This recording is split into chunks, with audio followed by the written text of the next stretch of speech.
Welcome to Hops News, the trusted source in beer culture news. Here's your host, Jay Brew. Hey, welcome to another Tailgatin episode. We've got a great episode lined up for you guys today. As you can see, we're in beautiful Boone, North Carolina, and it's been a great start to the morning so far. It's been a little bit wet for us this week, but it broke through and we had some great weather out here today for our first on-location tailgate. Kind of excited. This brewery's been around in our neighborhood for a while now and have been able to watch them start from their start to where they're at today. And we'll talk to Tim here in just a minute. Another great tailgate episode lined up. Going to have a little bit of a shift. Our guest that was coming in to talk a little bit of college football had an emergency, so it's just going to be Tim and I. We're going to talk a lot about beer, a lot about Booneshine Brewing, and a little bit about football, because we definitely have to cover that today on a Saturday. Going to be a beautiful Saturday for college football. Glad to see that it's back on. So whatever it is that you're getting ready to drink and enjoy before college football gets started, go ahead and crack one open and get started. Tim has been gracious to have us here at Booneshine. Tim, thanks for having us, and appreciate you joining us this morning. Thanks for coming out. Yeah, we're looking forward to it. So Tim, I said a little bit, I've kind of been able to watch you guys come up. A little start. You started in a little sandwich shop here in Boone, North Carolina, and you've made some impressive moves lately. Obviously, you and I have talked a little bit. Kind of timing has been perfect for what you've done out here with the pandemic and everything that's going on.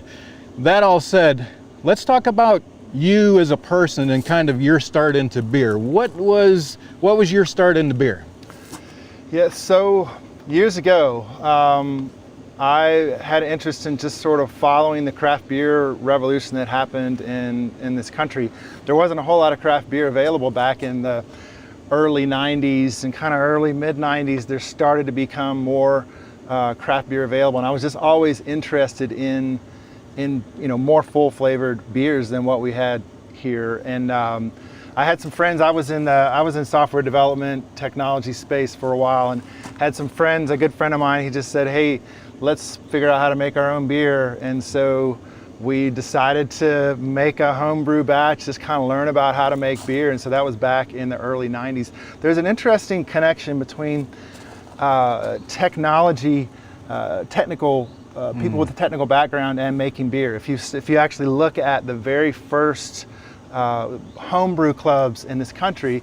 They started in California mostly, and they were all software developers basically in the early days. So there's that connection, and I just kind of, I guess, fell into that and started home brewing. And then my business partner, Carson Coatney, here, he also was a home brewer. And so he and I then kind of about 7 years ago now maybe ran into each other and said we should think about maybe starting a brewery. And we got together and did a lot of home brewing and a lot of planning just to try to figure out how to start. And we sold our first beer in our first location in July of 2015. Wow, so July of 2015 till 2020, and we're here at your own facility.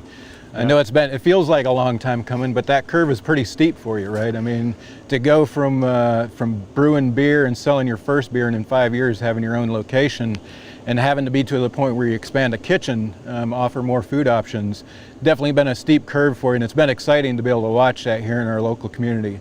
Tim, all of that said, what was your first beer you drank? For most of us, it was like a PBR or a Miller High Life or Uncle's Old Milwaukee in his garage fridge or something of that sort. What was the first beer that you recall having? Yeah, I think it was a Michelob Light in the bottle. Michelob Light, long time ago. And I have to say, I didn't love it at first, right? Which is pretty common with beer, but I think it was a Michelob Light. Somebody mentioned Hoppy on our last Hoppy Hour did a Oktoberfest beer school and mentioned Lowenbrau, and that's a beer that was around big when I was a kid. That was that was, to say craft, that was really one of the only craft options available for a while. You say Michelob Light, it kind of brings back those memories right now because everybody's on the ultra kick, right? So to talk about a light beer like that is kind of brings back some memories and brings back those PBR, sneaking a PBR from my grandfather's fridge and that sort of thing. So you go from the Michelob to craft beer. What was your first craft beer experience, and do you recall that? I think it was either a Sam Adams or a Pete's Wicked Ale. I don't know if you remember Pete's Wicked Ale. I was an early player in craft beer that got distributed across the country. It was either a Pete's or a Sam's. Sam Adams is pretty popular, obviously. It's kind of like one of those big guys in the beginning that really started the whole craft beer craze in the United States. So that's a pretty common one. Sierra Nevada is another one that we hear pretty often, but Sam Adams. And what Sam Adams does, obviously they're a behemoth compared to most craft brewers, but what they do is they make a very approachable beer, right? And that's kind of, I think, what made them so popular and got them to where they're at today. That said, what's your brewing background? You started, home brewing in the garage and that sort of thing. Are you still involved in the brewing process now that you guys are much bigger than you were when you sold your first beer? Or where's your position at now in the company? So when we started, it was just Carson and I. So it was just two of us that were making the beers, cleaning the tanks, delivering, selling. We were doing everything. So obviously it was a lot of hands-on then. Now we actually have a brewing team. We've got three right now, 3 guys in the brewery who are doing the brewing. Occasionally I'll get in and help with packaging or stir the mash or something, but I'm not as heavily involved anymore in the production side. I am involved. We're kind of all involved in recipe development and kind of deciding what direction we want to go on new beers. And so I'm involved there. We're fortunate here in Boone to have Appalachian State University that's got the fermentation sciences program, and so actually all of the brewers that we have right now are graduates of the fermentation sciences program. And so it's a fantastic resource to have in the whole area, but we happen to just be right next door. Yeah, for sure. And the fermentation science program here at App State is really second to none. They've put out a lot of great talent. They obviously have a great facility over there, and that's something that in a future episode of Hops News, would definitely like to get over there and talk to them. We featured them a little bit on the High Country Beer Fest, virtual beer fest that we did, but definitely a great organization, and to hear that all of your guys have come out of that organization is pretty exciting. Speaking of recipes, Tim, I see on this table in front of us, you got a couple of beers for us to try. Let's get started. It's not too early, is it? Hey, in tailgating world, and tailgate, it's time, 10 after right? 10 here in Boone, North Carolina. In tailgating world, I'd have already been about 4 hours into it. But All right. since things are a little bit cut short, no better time than now. If you want to introduce us to one of your first Sure. and tell us a little bit about it. Yeah, so let's do, since we're almost to October, we came out with our Oktoberfest for the year a couple weeks ago. Yep. It's obviously a seasonal beer for us. This one is really cool. We're excited about what we did this year. We partnered with Epiphany Malt House out of Durham. And Sebastian, who runs the malt house there, has become a friend of ours. And he's from Germany originally, and he's done this a couple times now.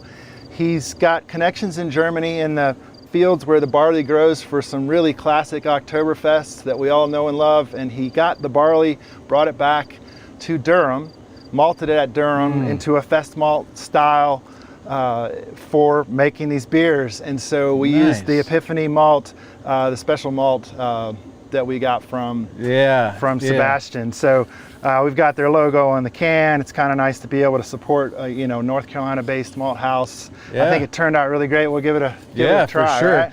And that's one thing that we talk about fairly often on Hops News is that these brewers are oftentimes doing great things. We obviously feature a lot of nonprofits. We do have the National College Players Association in our donate button today. So if you're so inclined, definitely donate to those guys. As most people know, college athletics has been greatly impacted this season, and that organization is doing great things for them. But telling their story, we talk about this often on Hops News. Brewers all do a great job at brewing beer, or they still wouldn't be in business. Their beer is usually phenomenal. They usually are very active, involved in their communities, but what they usually don't do is tell the story behind the liquid in the glass. And hearing stories like this from Tim is exactly what it is that we hope to do, bringing brewers to your living room or wherever it is that you're watching this and may watch it later. But hearing stories like that, Tim, and knowing what goes into this liquid is amazing. That's what makes the liquid even better, is when you can hear those stories and understand Durham, North Carolina is just a couple hours down the road. So sourcing ingredients, and as you know, I'm not telling Tim anything that he doesn't know, but sustainability is huge in our local community, especially the university. It's really driven there, and to know that the shipment that they're getting their malt in is only 2 hours away is outstanding. I mean, that makes huge impacts. Obviously, it takes a lot to get everybody to think like that and act like that, but it takes guys like this, small steps at a time, sourcing stuff locally. Yep. So Tim, tell us a little bit about this beer and the flavor profile and everything that we're going to get from it while we're sampling it here. Yeah, so it's fairly traditional Oktoberfest style. It's got a little more color than maybe some. There's a hint, a little bit more of color in this one. It is a really nice, man, it is a beautiful beer. A nice, clear beer. It's gonna have just a hint of sort of a caramel sweetness that is classic for this style. It finishes with just enough crispness to be refreshing. It's kind of, it is literally like the beer that you want to go to when the weather changes and just takes a turn towards fall. So I've been enjoying this beer since we brought it out a couple weeks ago. It's limited. We'll have it here at the brewery, and we're in package stores around the high country all the way down to Greensboro. It's going to go fast, so if you see it on the shelves, take advantage if you want to try it. It's only going to be around for a couple weeks. So that said, those of you watching and that may watch it later, if you go to our YouTube channel, you subscribe to it there, somebody that subscribes to the channel there, I'll send a 4-pack of this to you at the end of the week. I'll grab one from Tim before we leave here and I'll get it to you. I know Tim can't be involved in shipment of beer, but we can definitely help you out. So I'll pick it up. We'll purchase a 4-pack here, go and subscribe to the YouTube channel, and we'll make it happen. He's got another one that we'll talk about here in just a minute that we'll also get to somebody else. So if you stick around a little bit later in the show, we'll get a 4-pack of that to somebody as well. What I will say, and Tim and I think I drank one of these with Tim about a week ago, or maybe the week it came out actually, here at location. And the first thing I told Tim, this is exactly what I hoped an Oktoberfest would be. For me, Oktoberfest are a little bit lighter than I'd like them. If you follow our social media lately, I'm very much a stout guy, but I can't drink stouts in the dog days of summer. Sure. I'm a lager guy during the summer, the Pilsner guy, you know, those light beers in the summertime. This is where I hope an Oktoberfest would be, and I told you when I sat down and drank it, you nailed it for me. Very full, a lot of flavor, a great transition in the seasons of beer between the Pilsners and the lagers to the stouts that we'll get to later this winter. But definitely a great one, Tim. You guys nailed this, and this is one that I look forward to you guys coming out with every year, and it's a solid beer. Yeah, well, thank you. So Tim, is this Oktoberfest, this brand, is this the only October-ish beer, fall beer that you guys do? I would imagine not. Yeah, it's the only Oktoberfest. Okay. But we do have, I'll just go to our next tasting here. We have another beer that we've done a number of times that in the fall. It's a beer that goes back to, I think, the first fall and winter that we were open. We partnered with our friends at Hatchet Coffee. Hatchet Coffee is just about, I don't know, less than a mile probably from here at the brewery. They're good friends of ours that started it. And they're focused on really high quality coffees. Yeah. What we're doing here at Booneshine, really at the highest level, what we're doing in this whole, the whole place we have and the whole business is we're just simply trying to make the high country a better place. Yeah. And we're trying to do that through providing quality food, quality beer, a nice environment, and great service. And if we do that well, community will happen here. And if community happens here, we feel like that's part of, you know, that's making Boone and the high country a better place. And so this beer that we'll try next is our Hatchet Coffee Porter. It's a collaboration with some friends that are just right here in Boone, just right around the corner. And it's, you know, it's a community effort. It has been since we first made the beer. It's really coffee forward. If you like, it's a coffee porter. It's very coffee forward. You know, if you like coffee, this is right up your alley. If you don't like coffee, it's probably not your thing. It is a coffee porter, but we use a really great Guatemalan coffee from Hatchet, and it's just fantastic. So I have actually not tasted this beer yet. We just canned it yesterday for this season. So this is going to be my first taste of the finished beer this year. So I'm excited. Yeah, I'm excited to taste this. And I will tell you, this is another beer that Booneshine does on a regular basis. I love Hatchet Coffee. They're a local roaster here in Boone, North Carolina. They make some tremendous beans. They roast some tremendous beans. And this beer is always one of the hits for me in the fall. So I'm really excited to be one of the first to get this beer this season, because it's never disappointed. And obviously, coffee forward beers are pretty much my thing. I have yet to not really enjoy a good coffee beer. Right in the nose, right away. It just really comes through. It does. Yeah, there's a creaminess. It's we use a little bit of milk sugar, a little bit of lactose milk sugar in this to give it a little creaminess. Yeah, that is amazing. The coffee, we use the coffee late in the process. There's a lot of different ways that you can use coffee in brewing. We prefer to use it later in the process where we extract a lot of flavor and aroma, but very, very little bitterness. I've had some coffee beers that are just a little bit maybe too bitter from the coffee, and so we try to just sort of mellow that out here with what we're doing with this beer. Tim, you got a friend over there. There's a yellow jacket. I will tell you. It's getting friendly with me. First step, I thought there's some oatmeal in here, because it has that smoothie, silky oatmeal-ish feel. But man, that is a phenomenal beer. That is almost a cold coffee. Yeah. That is almost a cold coffee with a lot of cream, because it is. I think we do actually. We brew with some oats in this beer as well. But that'll help with the mouthfeel. But the creaminess of it really comes from the lactose that's in this beer. Man. But it's that. It's very smooth. And the coffee character comes through from the aroma and just all the way through the sip. Kind of at the beginning, there's a little sweetness, and then sort of finishes with just a really nice hint of coffee flavor, but not a stringency or bitterness. So I think it. So what I will say, in just all honesty, this beer from year one to now, phenomenal. Tim, you guys have That's a great beer, man. I got to get some of this to take with me. Hey, this is a beer, kid you not, this is a first beer for tailgating at 6 in the morning in Boone in November when it's going to be about 30 degrees out there. That's right. I'm one of those guys that have to start with a beer as soon as the tent's set up, right? So if the coffee's not gone, it's got to be, and this will be a great transition. Start with this instead of instead of your coffee, or as a nice transition. Yeah, so, it is a great beer. So Tim, you're starting beer. The first shop, like I said, that I went to was in a little sandwich shop just on the other side of town.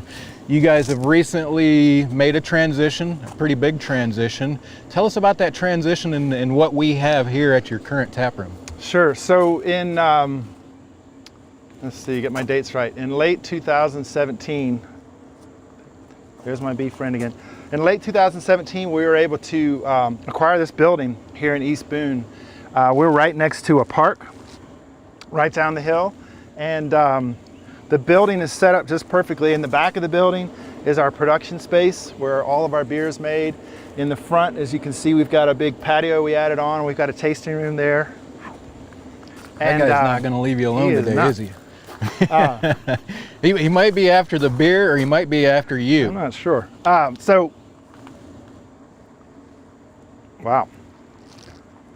It's late in the season too, so he might. They get a little aggressive. Yeah. So you can see the tasting room in the front. We opened the brewery here in mid 2018, and then I might have to get this guy. We opened the brewery in mid 2018, and we opened the tasting room in July of last year. And then we went through the season, and then this year we've sort of accelerated some of our plans for the outside here where we are right now in the beer garden. We've added some terrace levels here in the beer garden, and tables that are out here spread really well apart outside, which is exactly what people are looking for right now. We're just fortunate to have a lot of space and do that. But today is actually a really special day for us here. We've got right behind us is our food truck, and we're celebrating the grand opening of our food truck. So when we opened the beer garden out here, it enabled us to allow additional people to come and visit and have a seat, but we needed an option for food out here, and so we've got the food truck. It's got a completely new menu. It's a different menu from what we've got inside. So if you're looking to come for a sit-down dinner, I kind of call our food inside the restaurant a thoughtful American fare. So it's definitely kind of a step above what you might expect with just sort of pub food, but it's not pretentious in any way, I guess. It's just sort of comfort food, but sort of thoughtful American is what I categorize the inside as. Outside, with the food truck, everything is to go, it's casual, it's quick, it's kind of grab and go kind of options. Everything from on appetizers, we've got some wings, we've got macaroni and cheese bites, we've got boiled peanuts, perfect for tailgating, right? We've got a burger, we've got a banh mi sandwich, we've got barbecue plates. In fact, our plan is that on every Saturday we would have fresh brisket and pork. So you can actually smell it this morning as they're finishing up the smoke from last night. So we'll have fresh brisket and pork all day that will go in plates and sandwiches. And then also we've got options for brisket or pork tacos, brisket or pork or veggie option with some mushrooms. We've got grilled cheese you can add it to. Nice. We've got popsicles if you want something sweet at the end of the meal, but just a fun menu to sort of add on to what we're doing inside, but it's different. There is one item that we had to just have both inside and out, and that is our pretzel. Oh yeah. So we have a pretzel from Stick Boy that's just outstanding, and we just had to have that in both locations. So, it's pretty popular. Yeah. So I will tell you, when I stopped up a couple of weeks ago and talked to Tim about doing this out here for him today, we went inside and ate. First time I've eaten inside there, but it was absolutely phenomenal. And like Tim said, the pretzel, my wife and daughter and our son is big pretzel fans.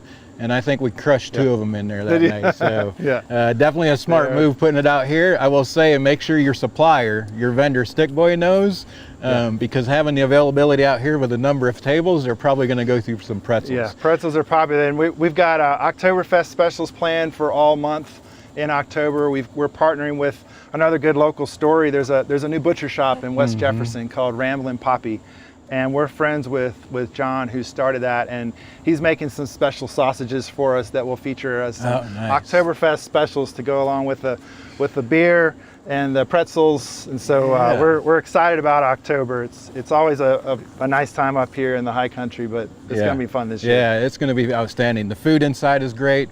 I'll have to hang around and make sure that we get some food from the kitchen here for our tailgate today. So it is definitely smelling outstanding for sure. Tim, you've got a great start here at a great location. Your outdoor seating area that you opened up at the start of the pandemic, obviously a game changer for you guys. Not many breweries in Boone even have the availability to have an outdoor space, because as we know, space is tight around here, right? Even parking, you guys are kind of nailing all of it. You got a great indoor location, you got parking, you got an outdoor seating area that's phenomenal. The exciting thing obviously for you is once this stuff clears and you can really get some people in here, you could do some events out here and have a great time. So definitely looking forward to seeing where that goes for you. And it's been great to watch you guys grow through that process. Tim, what are some last minute things? Anything else the viewers should know about you before we get into some college football? You have an event out here today, right? Yeah, today is our grand opening, so we're celebrating our new menu out here, the food truck. We've got some live music. We've got a friend of ours, Raheem, who's going to be doing some DJ work for us this afternoon, and we're going to try to raise a little bit of money in the process from our pretzel sales today, as well as from Raheem is donating his time doing a DJ setup for us, and we're going to be making a donation to Mountain Alliance, which is a local organization that works with teams in the outdoors, and so that's part of what we're doing today. So come out, it's a beautiful day. Come out and check out the beer garden, get something to eat, have a cold beer, listen to some tunes, make a donation if you'd like. And we're just excited. We've been sort of in soft opening mode with the food truck, but today is the day it's fully open. Yeah. And we'll settle into being open, as much as we can, weather permitting. Yeah. So. That's got to be exciting for you. Mountain Alliance, a great organization. Check them out. Great cause, great organization to be a part of. And I will tell you, not surprising, right? These guys here at Booneshine, as many brewers across the world, do great things for local organization. Tim, we appreciate your time with the beer talk this morning. We've got a little video lined up here in just a minute for you that's going to kind of transition to our college football talk. Don't forget to get out here. We'll do a giveaway for a 4-pack of the Hatchet Coffee in the college football segment. Go and subscribe to our YouTube channel to get on that Oktoberfest, and then come back and let me know that you've done it so I can contact you to get your address, because we've got to get it to somebody. Tim, we definitely appreciate your time, and if you want to join us and talk a little, we'll talk a little App State football. All right, I'll stay for a few minutes. Yeah, we cannot talk about college football and not talk about App State. Obviously, last week was a little disappointing for us, but we'll talk a little App State football and briefly talk a little bit of national college football as well. But here is your uniform reveal video of the week. Obviously, last week we hit one up with App State. Here's one from the Gamecocks down in South Carolina. Right. Listen to the message. It's a very impactful video that those guys are doing this week, but check it out. For COVID-19, the coronavirus, the Pac-12 not playing football. Very, very difficult to replace football with fans in the stadium or without them. We've been away. Things have been different, difficult. Life tore us apart. A swift, sudden silence, a new normal. Things we took for granted, taken from us. Our battle armor is about more than a uniform. It's symbolic of who we are. indomitable spirits that will never quit. Even though we can't all be together, through that spirit, we are once again united.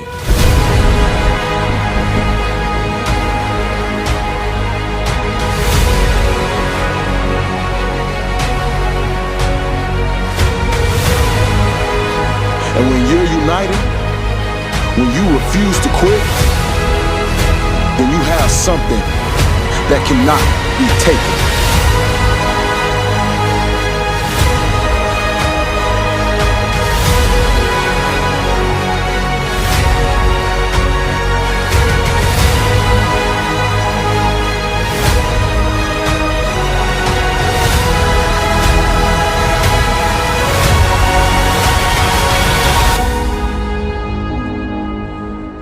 Playing won't fix everything, but it's progress, and we will get there together.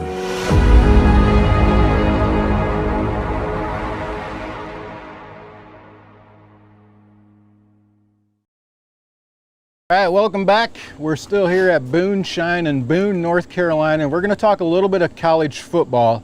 As you've seen from the reveal video that they just did with the Gamecocks down there in South Carolina, college football, if anything's been impacted greatly outside of the economy and business, it is our college football athletes right now. Obviously, at the start of this, it impacted just about everybody, but even more so now that their programs are trying to get started. These guys are, from our side of the fence here at Appalachian State, we've got 18 players that are inactive today due to tracing. There was an exposure and a positive, and now they've traced it, so they're setting 18 players. Thankfully, we play an FCS school in Campbell, so hopefully it doesn't have that big of an impact. But I will tell you, these college football players, there's a lot of guys that are seniors, a lot of guys that had hopes on getting to the combine or to the next level and possibly taking a shot at the league. Their seasons are decimated at best, right? They still get to play, they still get to compete. This week here in Boone, families aren't even able to be involved in it. So a lot of these kids are going through senior years, some of the best years of their life, and still impacted by what's going on with the pandemic. We definitely have to talk Appalachian State. Tim App laid an egg last week, man. We can't, not much to brag about last week for sure. Yeah, that was a hard one. We're App fans. We're not used to losing very often. That was kind of tough. Yeah, tough is probably the best word to say. I will tell you. So I stay pretty active in all of the chatter with Twitter and all of the social media and everything that's going on. And one lady that I'm in a group with on Facebook said it best. We are the worst losers in the nation when it comes to losing a college football game. I mean, you name it, and obviously probably every team has these naysayers. You got a new coach, he loses to a game that should have been an easy win for this program and the level of talent that we have, and you get guys that are already calling for his head and new coach and new staff and what are these guys thinking? But that goes to say, when you're with a program like App State that was their fifth or sixth loss in 5 years, it's hard to take a loss like that. Yeah, I think it is, but I think Marshall was good. Marshall played really well. I think we should have won the game and absolutely could have, but Marshall played well. So, but I think with our losses, though, what's been very consistent with the few losses we have had over several years, we have consistently bounced back and just sort of put it behind and moved on. And so I expect that they'll do the same today. Yeah, I would tell you, I'm very impressed with Marshall's quarterback and their running back. Their quarterback is a true freshman, and he came out and killed it on a secondary that's probably still, even after that game, one of the top secondaries in the nation. You got Gene Charles, who's probably got more defended passes than any defensive back in the nation right now. He was tested. I don't think too much got through him, but you still had a freshman quarterback that hung in there. Knox, their running back, had a great week. He was that dude strong. was running downhill every time he got the ball. Yeah. I think he ended up with 7.8 yards a carry, which is surprising because our defensive line is not used to giving up yards like that. But as App State fans, it was a tough loss for Appalachian State last week. Great football all the way around. So my noon game to watch this week, Tim, is going to be Louisville and Pittsburgh. You've got 24 and 21, I believe, in the country that are facing off at noon. I definitely think that is going to be the noon game to watch, and it's going to be pretty telling on Louisville. Everybody's been watching Louisville recently, and they're kind of in the spotlight. Obviously, Satterfield left here, went up there, but on a national level, you watch ESPN and they're all watching Louisville, right? Because that is the expectation. They bring in that coach, and they didn't, they didn't cut his salary, that's for sure. He got a pretty payout to go up there and take over that program, and I think he's done a fairly good job. Louisville and Pittsburgh, I think, is the game to watch. I think Louisville ends up pulling out that game, but I think it's going to be probably the best noon game to watch this afternoon. Tim, you got a noon game to watch? Campbell and App. I will be watching the App game, yes. Yeah, and that's going to be a rough one. The Campbells are obviously an FCS school, but we should be able to pull it out even with 18 inactive. It'll be a challenge, and I will tell you, I know this is going to sound crazy to the people watching. Don't sleep on Campbell. If you haven't seen their schedule, and if you don't know what Campbell University is in North Carolina, those guys are sleeping giants today. I can promise you that will not be the same team in a decade. In Bowie's Creek. Yeah, and they've got a lot of money. They've got a medical school, they've got a law school. That's an up-and-coming school that I think makes waves in the next 10 years. If not a movement to the FBS, but at least in the FCS and talking championship conversation in the next 10 years. Great school, great organization. My little bit later game, Tim, is going to be Cincinnati and Army. Okay. That's going to be a great game to watch. I know that Cincinnati is on a roll, but what we don't forget to realize is Army's had a great couple of years. They've got a new defensive coach up there that left from up here, went down to Georgia Tech, and now he's up there in Army. I expect the Army team to come out like they came out against Michigan last season.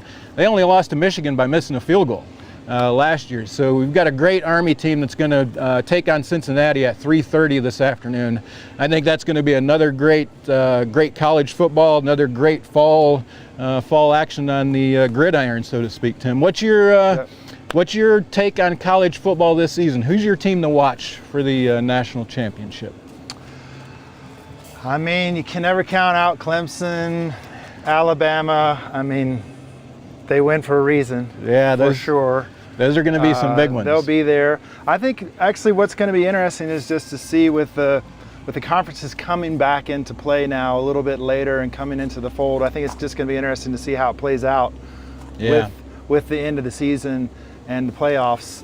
And just, it's unprecedented times, but it's going to be interesting just to see what the arguments are on all sides as to who are the top teams based upon all the schedule changes this year. Yeah. So going along that line, we've seen two conferences this week that say they're coming back, and I think the last one that was held out announced yesterday were coming back. So maybe the three conferences. The Big Ten has said they're coming back, the Pac-12 is coming back, and I think Mac said yesterday that they're going to come back. Okay. So with all of those in consideration, Tim, do you think that those guys are kind of like, why did we go down that first road to begin with? Because as you said, those people that are ranking these teams and rating these teams, if I'm one of them, I'm not giving the weight to those guys that they probably would have got if they started the season on time. Yeah, I think they probably are. I think first and foremost, they're just going to be excited to play. The players, you just feel bad for the players to not have a normal season, especially those that are seniors. And so I think they're just going to be excited to be there. But I think it's going to it just adds another dimension to the whole season. Yeah. In college football, to progress all the way to the end, you really don't have much margin for error at all, and I think it probably even tightens that a little bit more. Yeah. Yep. Hey, another big game that's this evening. You mentioned one of the teams, Alabama and Missouri. Drinkowitz is going to get tested his first game up there in Missouri. Yep. That's going to be an interesting matchup. I will watch that game only because so I can see what happens. Obviously, I got a pull for Missouri. It'd be great to see Drink go up there and pull out a win, but I think he's up for I think that's an uphill climb for anybody that faces Alabama or Clemson. I think you said it best. What's kind of the unknown right now is what LSU is going to do, right? They lost damn near, I think, half their team. Ended up going to the NFL after their championship run. So I think it's going to be interesting to see what LSU does today as well. I will say that Ed has come out publicly and said, don't worry about us. I think I think he knows a little bit more about that quarterback that's getting ready to start from him than obviously we do, but it'll be exciting to see what LSU does. Tim, appreciate your time this morning. Man, it's been great talking about beer, about your development and your growth as a brewery, about you guys, and sampling your products is always amazing. So, good. Well, speaking of sampling, I'm going to go check on the food truck here, and we'll get you guys some food while you're wrapping up. Awesome, Thank you for having us. Thank you very much for hosting here. Yeah. Let us know anytime. Yeah, I would love to do it again. Yeah. Another event, let's cover it for you and talk a little bit about the event for you. Appreciate you guys tuning in. Hatchet Porter, let's give that away. Share this stream on Facebook. I'll pick somebody that shares it and tags Booneshine in it. You share it, tag Booneshine, I'll pick one of you at random and I'll get you a 4-pack of that Hatchet coffee. Make it happen by the end of the weekend. I'll look first thing Monday morning and pick the winners. Same way with the Oktoberfest. Appreciate you tuning in. Check us out on Thursday, the next edition of Hoppy Hour, 8 p.m. Eastern. Until then, cheers.